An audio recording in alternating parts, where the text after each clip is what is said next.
Hello, my name is Samantha Zumwalt, and I chose to do an ethical culture audit on Trader Joe's. So, um, for the history of the company, it all started when Joe Collum bought a chain of convenience stores in 1967. These stores were in Los Angeles, and they were called Pronto Markets. They were relatively successful, but he had a different vision for what he wanted. So he opened up the first Trader Joe's in 1956. One of the major turning points for Trader Joe's was their first private labeled granola in 1972. This really benefited the company and the consumers because they were able to make this at a lower cost. And now they have a ton of private labeled products. Joe Collum retired in 1988, and now today Dan Bain is the CEO. Dan Bain had a vision for Trader Joe's to become a neighborhood market, and now there are almost 500 stores with over 10,000 employees. So, executive leadership was one of the formal systems that I touched on Trader Joe's. Dan Bain is the CEO, and I believe that he is a very ethical and humble leader within the company that promotes ethical behavior. Mitch Nadler is the chief financial officer, so he handles most of the finances, and Catherine Cahan was the senior vice president.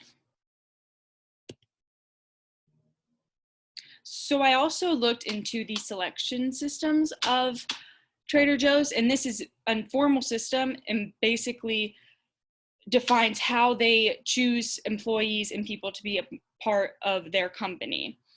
So Trader Joe's is known for taking very good care of their employees. There is high employee satisfaction. It's a very desirable job, so it is a competitive position. Trader Joe's allows for employees to make their own schedule. When they hire somebody, they start with an application and they make sure that the person has all the values that they prioritize, such as they are friendly, social, and work well in a team. When people start out as a part of the company, they usually start as crew members and then are later promoted to be a mate, which is kind of the same as a manager in other businesses. But they follow a nautical theme, so they keep that with their positions in the company.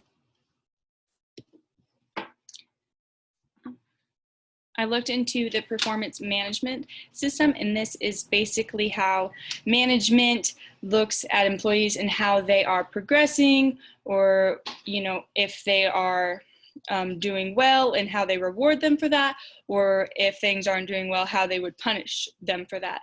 So I believe that Trader Joe's is a very ethical performance management system. They conduct multiple performance reviews a year, and they promote employees based on reviews. So this gives every employee an equal opportunity to be promoted within the company. And like I said previously, they all promote most of the crew members to mates once they've been there for a period of time. Trader Joe's offers incentives for good performance. Crew members have the potential to receive 7% to 10% annual increase.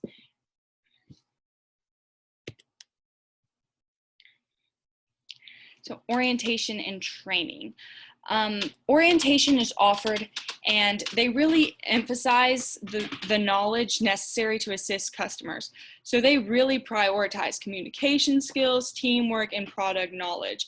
And once they go through the selection system and it's time to induct the people into the company, they want to make sure that those values are expressed to the employees and taught so that Trader Joe's can fulfill their business model and promote ethical behavior.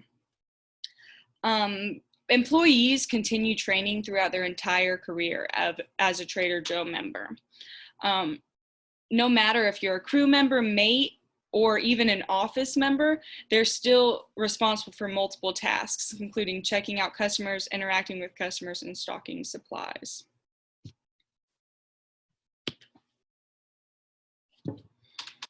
The authority structure represents a hierarchy within a company.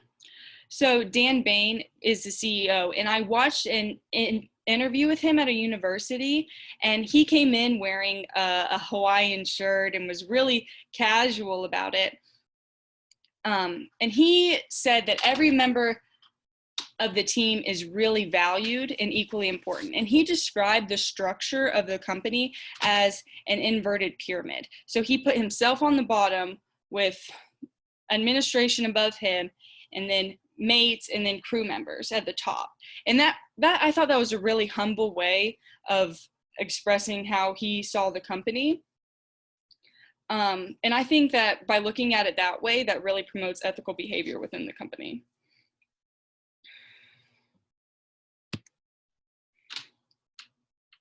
So the norms of the company is an informal system that I looked into.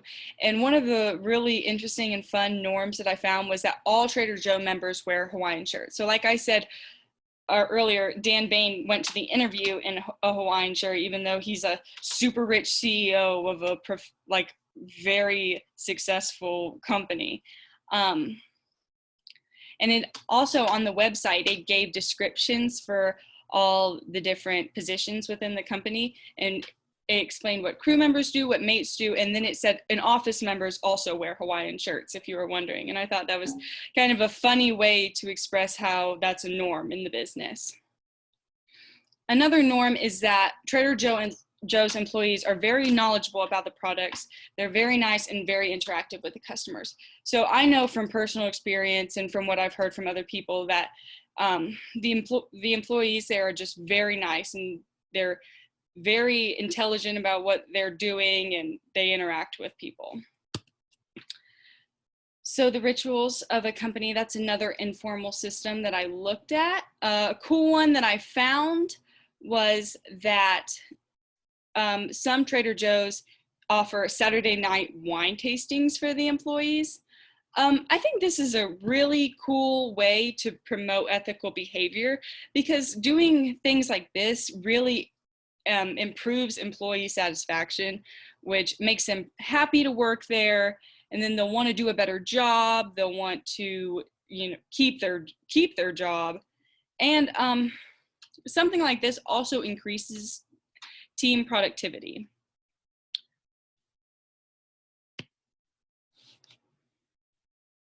So I also looked at myths and stories.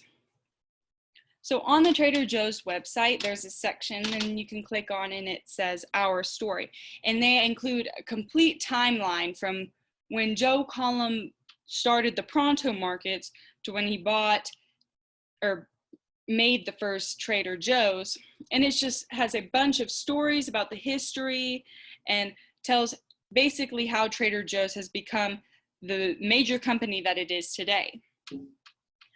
This is available to anybody who views the website, and I think by having stories like this, it gives employees and members of the business pride in where they work, and that it promotes ethical behavior.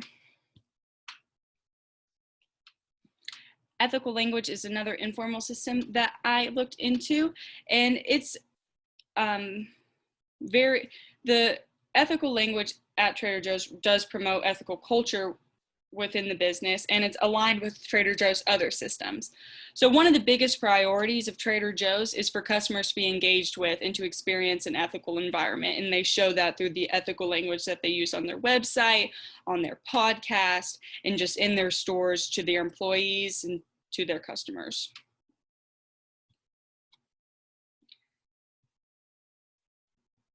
So overall, I've found that Trader Joe's is a very ethical business.